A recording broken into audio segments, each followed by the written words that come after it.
I'm Monica Hemingway with the Gardening Products Review, and today I'm answering a question about growing carrots. One of the questions we get a lot is, can you grow carrots in an elevated planter, so not in the ground?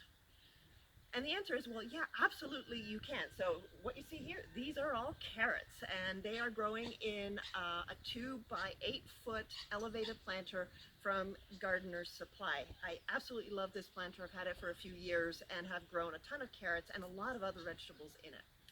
But there are a few tricks to doing this. You've got to make sure that you're growing at the right time of year with the right potting mix and the right carrots. So why is that? Well, carrots tend to get really long, most of them, and they need really loose soil without any sort of rocks or twigs or things in it, because when they hit something like that, they tend to branch and fork and look really weird and stick out roots in all directions. You don't want that to happen. So get a really nice potting mix, an organic one if you can, because you're going to be eating these things, and fill up the container with that and make sure it's nice and moist. What kind of carrots you use is also important. So obviously you don't want 12-inch long or really long carrots. You want to get some of the shorter ones. And there are a ton of really nice carrots out there. Some of them are round or radish shaped. So I'm growing one called Short Stuff. That is a very short one. I'm growing Romeo. One of these it's a little round one, looks like a radish. It tastes absolutely great. And then another one I grow is Danvers half long. So that only gets about 5 or 6 inches. And these are all beautiful carrots. They taste great. In the notes underneath this video, just scroll down and take a look. I'm going to share with you a bunch of other carrots that are really good to grow in containers and where you can get them from. So when you sow these, the soil needs to, the potting mix that you're planting them on needs to be moist and stay consistently moist. Carrots get a little fussy. They don't like it to dry out, so they won't germinate. If you're concerned about that, you might want to get pelleted seeds, so they're kind of covered and larger, and those might be easier for you to work with. You can also get carrots on seed tapes. So if you want to try and grow them in rows, that's an easy way to do it. I just scatter them throughout the elevated planter here and then cover them with a very light layer of potting mix and then keep that moist.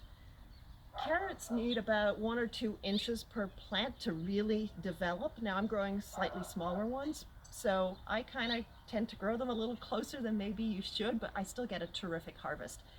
If you're concerned that they're too closely planted, you'll want to get in there as they start to grow and thin them by pulling them out.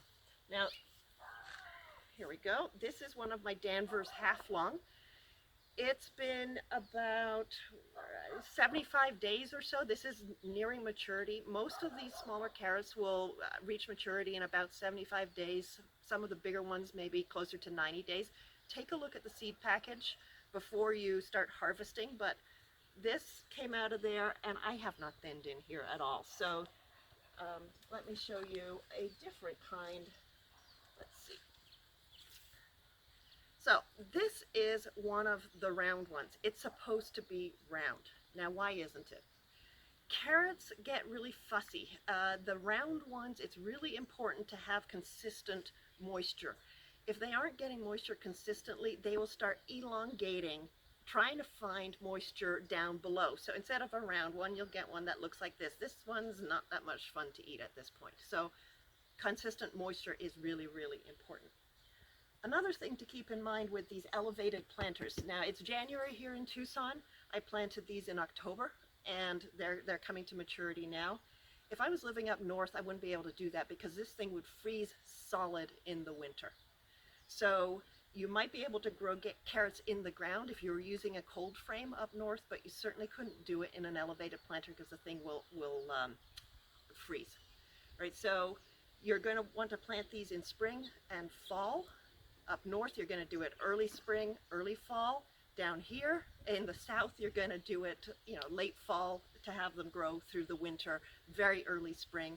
In the summer, an elevated planter like this, if you live in a hot, dry climate, is going to dry out completely, and it's very hard to keep it moist through the summer. So I don't grow anything in here through the height of the summer. So just a few things to keep in mind. So again, take a look at the notes underneath this video, and I'll share with you the kinds of carrots to grow as well as where you can get this elevated planter.